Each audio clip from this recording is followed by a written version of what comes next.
Bonjour les amis, aujourd'hui je vais vous parler sur une causerie, voilà, la série des causeries Cash de Franck, et j'ai appelé ça les conspirationnistes mondiaux. Je sais pas trop, j'ai rien préparé, je vais y aller comme ça, euh, à l'aventure. Vous avez tous entendu parler des conspirationnistes qui tireraient les ficelles, là, qui se réunissent à Davos, les Bill Gates, les Rothschild, etc. Ça vous parle tout ça, hein? On peut effectivement se poser la question sur l'épidémie du Covid, ses origines.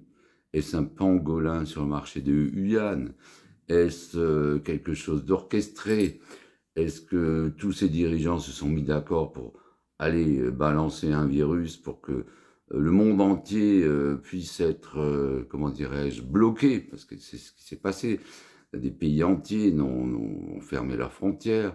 Des gens ont été confinés, on s'est pris des 135 € d'amende si on sortait sans masque, etc. Voilà, on peut vraiment se poser la question sur aussi les vaccins, sur Pfizer, sur l'ARN messager, qu'est-ce que c'est? Il semblerait qu'il y ait eu plus de morts ou des morts suite au vaccin. Combien y a-t-il eu de morts de cette épidémie? On ne sait pas. Est-ce autant que la peste, je sais pas quoi, certainement pas la peste bubonique du Moyen-Âge, certainement pas non plus la grippe espagnole, enfin j'en sais rien. Ce qui est sûr, c'est qu'il n'y a pas d'enquête sérieuse qui a été faite et on a oublié, voilà. Et maintenant, comme je disais l'autre fois, quand on a un masque, on passe pour quelqu'un de bizarre, alors que dans le temps, enfin, il y a pas, c'est pas dans le temps, hein, il y a quelques mois, on sortait sans masque, on avait une amende de 135 €. Donc il y a ça. Après, il y a aussi les phénomènes de l'intelligence artificielle. Par exemple, on peut faire dire à Francis Tritch, ah, moi, j'aime pas les blacks, ou je suis raciste, ou j'aime pas les arabes. On peut faire dire ça dans la bouche de Francis qui dit tout le contraire. Et c'est ça qui est terrible. Qui est terrible. Bon, qu'est-ce qu'on peut encore dire? Il y a des gens qui sont convaincus que Madame Macron est un homme. Parce qu'il y a quelqu'un en 2021, on ne sait même qui c'est, hein, qui a lancé cette fake news, et des gens, mais très très normaux, entre guillemets, sont convaincus que c'est un homme. Voilà, moi, je ne vais pas aller vérifier. Hein. Bon, d'ailleurs, je m'en fous. C'est pas Brigitte qui m'intéresse, c'est son mec, là, Manu, voilà, qui est en train de nous mener dans le mur. Et on le sait, et on ne sait pas quoi faire. Voilà, on ne sait pas quoi faire, on sait qu'on y va, et on sait justement qu'on est conditionné par les médias, parce que ça c'est un autre phénomène, les médias sont aux mains de certaines personnes avec un dessein bien particulier, c'est endoctriner les gens, les angoisser parce que tous les sujets sont anxiogènes, et les gens deviennent, je dirais presque pétrifiés, et on continue à faire du grand n'importe quoi, à alimenter la guerre en Ukraine en finançant, voilà, c'est pas à nous de financer, c'est pas au budget de la France de financer les armes, etc. Et on laisse faire le massacre en Palestine. Et puis, qu'est-ce qui se passe encore dans le monde? Il y a d'autres sources de conflits. Voilà. Et nous, on est là, on navigue, on écoute les infos, on les écoute plus.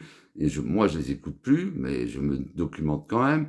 Mais on est dans une espèce de spirale et ça va en s'amplifiant. Hein, on est en manière exponentielle.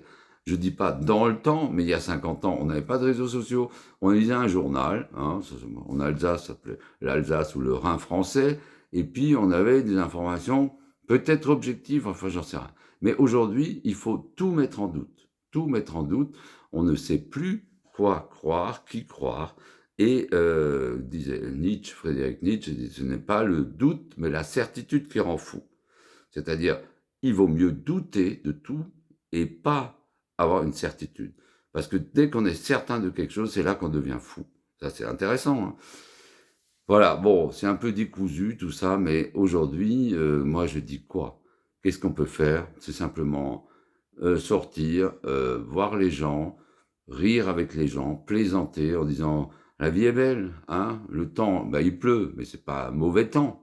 C'est bon, le temps est bon quand il pleut pour les arbres, pour les plantes, etc. Et puis, bah, pour nous, il suffit de mettre un parapluie ou bien de mettre un capuchon avec son anorak. Et voilà, et puis il fait beau, on peut s'amuser, on peut chanter, on peut rire, on peut même chanter sur la pluie. Singing in the rain. C'est Frank Sinatra. Et c'est même pas Frank, il s'appelle pas Frank, mais il s'appelle Francis. Ha, ha.